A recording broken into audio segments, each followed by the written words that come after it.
Hello दोस्तों, नमस्कार। आपके अपने यूट्यूब चैनल वाईफाई विनायक में आपका स्वागत है और मैं हूं राम सुखसिद्ध। देखिए विद्यार्थियों, हम बात करेंगे आज संस्कृत विषय के बारे में। संस्कृत का टेस्ट है, कुल 30 प्रश्न है इसमें और ये टेस्ट प्रत्यय का है। ठीक है, प्रत्यय, समास, संधि ऐसे करके धीरे धीरे हर टॉपिक का आपको 30 प्रश्न और साथ में शिक्षण वीडियो का टेस्ट लिया जाएगा।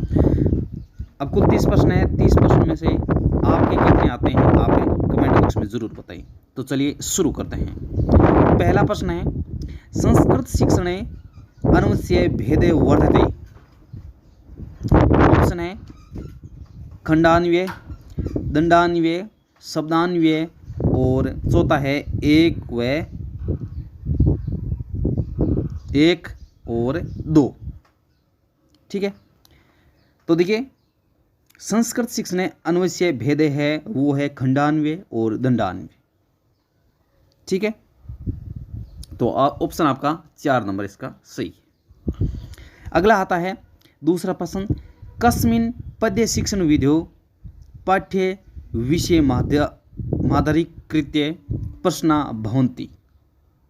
दंडान्वय, खंडान्वय, टीका विधौ सर्वोपि। तो देखिए इसका आंसर होगा खंडान्वय। क्या होगा? खंडान्वय। ठीक है, अगला प्रश्न है, टीका विधि कस्य कृते उपयोगी अस्ति।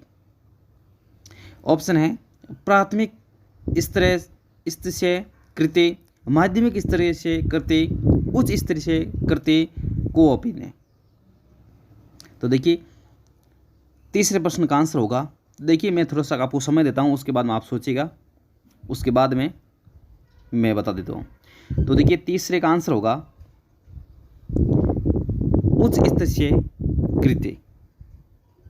अगला प्रश्न आता है 4 नंबर, छात्रे न क्रियते आदर्श वाचनम, अनुकरण वाचनम, मौन वाचनम, सामूहिक वाचनम। तो देखिए इसका आंसर होगा आदर्श वाचनम। ठीक है, आदर्श वाचनम तीसरे का तीसरा हो जाएगा और चौथे का हो जाएगा आदर्श वाचनम। अगला 5वां प्रश्न है, संस्कृत शिक्षण से उद्देश्यम अस्ति। भारतीय संस्कृति ज्ञानम, शुद्धोच्चारणम, स्मरण शक्ति वर्धनम और सर्वोपि। तो देखिए इसका आंसर होगा शुद्धोच्चारणम। क्या होगा? शुद्धोच्चारणम। अगला प्रश्न नंबर 6 है, अर्थग्रहणात् सर्वाधिक उपयुक्त पठन भवति। चित्र पठनम, शब्द पठनम, सहस्वर पठनम, मौन पठनम। अर्थग्रहणार्थ उपयुक्त पठन भवति यानी अर्थ ग्रहण के लिए सर्वाधिक उपयुक्त विधि कौन सी है? तो इसका आंसर होगा मौन पठन। अगला प्रश्न है, दंडान्वय विधो दंडे कस्य सूचके। शब्द से, वाक्य से, अर्थ से, लघु से।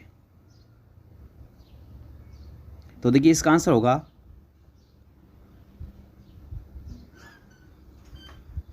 वाक्य से। ऑप्शन नंबर 2 वाक्य से। अगला प्रश्न है, व्याकरण शिक्षण से या नूतना विधि अस्ति। आगमन निगमन विधि, समवाच विधि, पाठ्यपुस्तक विधि, कोऽपि न।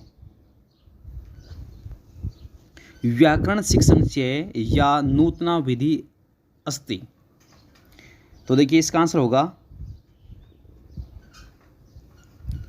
आगमन निगमन विधि। आगमन निगमन विधि इसका सही आंसर होगा। अगला प्रश्न है, प्राचीन काले गुरु शिष्यान् केन विधिना शिक्षति च। आगमन विधिना, व्याख्यान विधिना, अनुसंधान विधिना, प्रयोगशाला विधिना। प्राचीन काले गुरु शिष्यान् केन विधिना शिष्यति से, यानी प्राचीन काल में गुरु शिष्य को कौन सी शिक्षा देता था या किस प्रकार की शिक्षा देता था? तो देखिए इसका आंसर होगा व्याख्यान विधिना। क्या? व्याख्यान विधिना। इसका हो जाएगा व्याख्यान विधिना। ठीक है। अगला है कस्याम विधियो उदाहरणे नियम प्रति शिक्षण सूत्रस्य अनुसरणे क्रियते? संभाषण विधो, निगमन विधो, आगमन विधो, पाठ्यपुस्तक विधो। तो देखिए इसका आंसर होगा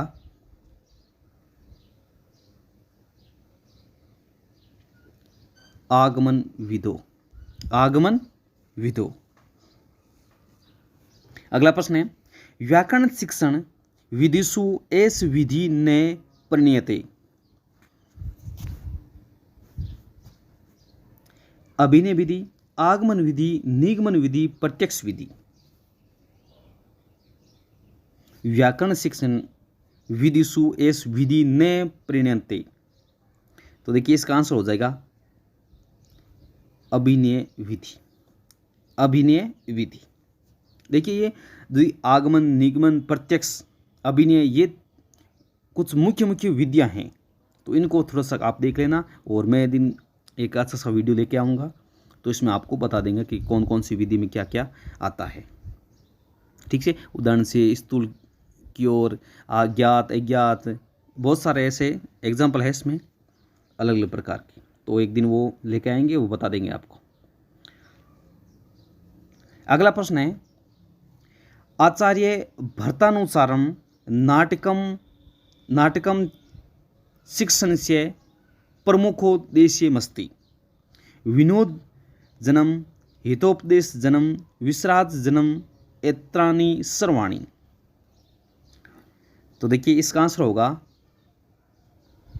एतानि सर्वाणि। एतानि सर्वाणि।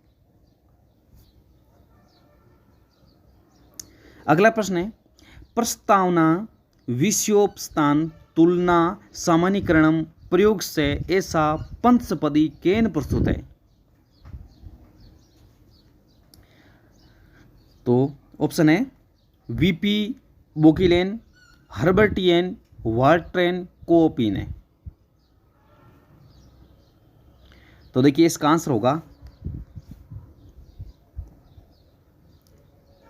हर्बर्टियन। ठीक है। अगला प्रश्न आता है संस्कृत शिक्षण से कर्तव्यम अस्ति? कर्तव्यम अस्ति। संस्कृत भाषा ज्ञाता, संस्कृत साहित्य से ज्ञाता, व्याकरण से ज्ञाता, सर्वोपि। तो संस्कृत शिक्षण से कर्तव्यम अस्ति, तो इसका आंसर होगा सर्वोपि। क्या होगा? सर्वोपि। तीनों सही है। संस्कृत दिवस से कदा भवति? बहुत ही महत्वपूर्ण क्वेश्चन है, इसको आप अच्छी तरह से दिमाग में बैठा लेना, बहुत शानदार प्रश्न है। संस्कृत दिवस से कदा भवति, पढ़ तो सारा ही रहे हैं संस्कृत, लेकिन ये प्रश्न लगभग बच्चों को, जिसने नहीं पढ़ा है उसको तो कहाँ से आएगा। बाकी बहुत शानदार प्रश्न है, आप अच्छी तरह से तैयार करके जाना। संस्कृत दिवस से कदा भवति? मार्गशीर्ष पूर्णिमा, चैत्र मास्यम पूर्णिमा, कार्तिक मास्यम पूर्णिमा, श्रावण मास्यम पूर्णिमा। यानी संस्कृत दिवस कब मनाया जाता है? मार्गशीर्ष पूर्णिमा यानी माघ की पूर्णिमा को, चैत्र की पूर्णिमा को, कार्तिक की पूर्णिमा को, श्रावण यानी सावन की पूर्णिमा को। अब देखिए ये है हिंदी महीनों के नाम। जो जनवरी फरवरी आते हैं वो अंग्रेजी महीनों के नाम होते हैं, और ये होते हैं हिंदी महीनों के नाम। अब देखिए कुल 12 इंग्लिश वाले होते हैं, हिंदी वाले 12 होते हैं। अब देखिए जो हिंदी वाले होते हैं वो कौन से होते हैं? वापस से सुनेगा। चैत्र, वैशाख, ज्येष्ठ, आषाढ़, श्रावण, भाद्रपद, आश्विन, कार्तिक, मार्गशीर्ष, पौष, माघ, फाल्गुन, ये इस प्रकार 12 होते हैं। अब देखिए इसका आंसर होगा, अब वो होगा श्रावणवास पूर्णिमा। कौन सा? श्रावणवास पूर्णिमा। इसका आंसर हो जाएगा श्रावण मास पूर्णिमा। 4 नंबर ऑप्शन इसका सही है। अगला प्रश्न है, भाषा शिक्षण कौशलेषु अंतिम कौशलेस्ति, यानी अंतिम कौशल कौन सा है? पठनम, लेखनम, भाषणम, श्रवणम, SBPL। ठीक है, तो देखिए इसका अंतिम होगा SBPL यानी लेखनम। इसका आंसर हो जाएगा 2 नंबर। अगले प्रश्न की तरफ बढ़ते हैं। अगला प्रश्न है दर्शनम। देखिए ये कुछ शिक्षण वीडियो के प्रश्न थे, अब हमारे सामने प्रत्यय के आएंगे प्रश्न। दर्शनम इति पदे प्रत्यय अस्ति ल्युट ज्ञ कैप णुल।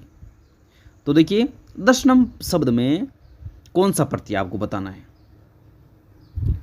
तो देखिए दर्शनम में प्रत्यय है ल्युट प्रत्यय। कौन सा? ल्युट प्रत्यय। अब देखिए आपको जब प्रत्यय बताएंगे हम, अभी तक हमने स्टार्ट नहीं किया, भैया आपको काफ़ी बच्चों के कमेंट आ रहे थे कि आप एक टेस्ट लीजिए संस्कृत का, तो उसी के आधार पर मैंने ये टेस्ट बनाया। आज 6 नोट्स हैं मेरे, तो आपके जब प्रत्यय पढ़ेंगे तो बता देंगे कि शॉर्टकट में बताएंगे, आपको ट्रिक के साथ बताएंगे कि कौन कौन से में होता है। बाकी आपको अंदरूनी तो आपको पढ़ना है ही, लगभग पूरे करवा देंगे आपको शॉर्ट के माध्यम से। अगला पद आता है, प्रश्न आता है कस्मिन् पदे मनुप प्रत्यय नास्ति रसवान त्यक्तवान धीमान भाग्यवान। तो देखिए इसका जो आंसर होगा वो होगा त्यक्तवान। ठीक है, त्यक्तवान। अगला प्रश्न है कस्मिन् शब्दे तुमुन प्रत्यय से शुद्ध प्रयोगम नास्ति। तो इसका आंसर हो जाएगा, ऑप्शन है नीतुम, पातुम, वैक्युतुम, गंतुम। तो देखिए इसका आंसर हो जाएगा नीतुम। अगला प्रश्न आता है निम्नाकितेषु अशुद्ध मस्तीन, यानी अशुद्ध शब्द कौन सा है? असे प्लस कत्वा भूतवा, दृश्येत प्लस तुमुन दृष्टुम, क्री प्लस तवेतम कृत्यम, नी प्लस तवेतम नित्यम। तो देखिए इसका आंसर होगा वो है नित्यव। ठीक है, अगला प्रश्न बनता है, ये कहता है कि सम प्लस नी प्लस धा प्लस कतय संधान संधाते सनिहित सनिधाते, यानी इसका सही शब्द कौन सा बनेगा? वो बनेगा, यानी प्रत्यय किस प्रकार बनेगा? ये बनेगा सनिहित, सनिहित। अगला प्रश्न है उक्त वाहन इत्यतः के प्रत्यय अस्ति मतुप कतय वतुप कतवतु। देखिए ये मतुप है और ये है वतुप। ठीक है, तो देखिए इसका आंसर कौन सा होगा? उक्तवान इत्यतः के प्रत्यय अस्ति। तो देखिए इसका आंसर होगा कतवतु। क्या होगा? कतवतु। अगला प्रश्न है भक्ति इत्यतः के प्रत्यय अस्ति कति तल ती कतिन। तो देखिए इसका आंसर होगा भक्ति में प्रत्यय कौन सा है? ये है कतिन प्रत्यय, कतिन। ठीक है, अगला प्रश्न आता है सुप्ते इत्यस्मिन् प्रकृति प्रत्यय अस्ति।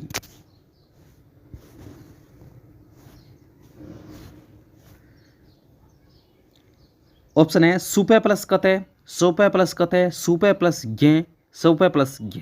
तो देखिए इसका आंसर होगा वो है सुप्ते इत्यस्मिन् प्रकृति प्रत्यय अस्ति, सुप्त। तो देखिए इसका प्रत्यय होगा सोप प्लस कतय। ठीक है ना, आगे बढ़ते हैं सुक्ति इत्यस्मिन् प्रकृति प्रत्यय अस्ति सु प्लस उक प्लस कतिन, सूच प्लस कतिन, सुच प्लस कतिन, यानी इसमें छोटा सु है और इसमें बड़ा सु है, सु प्लस वत्स प्लस कतिन। तो देखिए इसका जो सही आंसर होगा वो होगा सु प्लस वत्स प्लस कतिन। ठीक है, आगे बढ़ते हैं जिघ्रिन इत्यस्मिन् प्रकृति प्रत्यय अस्ति जिग्र प्लस कतय, घ्रा प्लस कतय, घ्रा प्लस श्रितय, जिग्र प्लस श्रितय। तो देखिए इसका सही आंसर होगा वो है घ्रा प्लस सत्री। अगला है क्रेतुम इत्यस्मिन् प्रकृति प्रत्यय अस्ति क्री प्लस तुमुन क्री प्लस तुमुन क्री प्लस तुमुन क्री प्लस तुमुन, यानी अलग अलग प्रकार के चारों क्री है। तो देखिए सही इसमें कौन सा होगा, क्रेतुम। तो देखिए इसका होगा सही क्री, यानी क्री बड़ी वाली क्री प्लस तुमुन। अगला प्रश्न है 28वां, ये कहता है कि हवनम इतिस्मिन् प्रकृति प्रत्यय अस्ति हो plus Anam who plus Anam who plus lewd हो प्लस ल्यूट। तो देखिए इसका सही आंसर होगा वो होगा हु प्लस ल्यूट। हवनम में प्रत्यय है, हु प्लस ल्यूट, ल्यूट प्रत्यय है इसमें। अगला प्रश्न है प्रत्यानुसारेण असुमलित अस्ति बालिका नायिका प्रचारिका अभिनेत्री।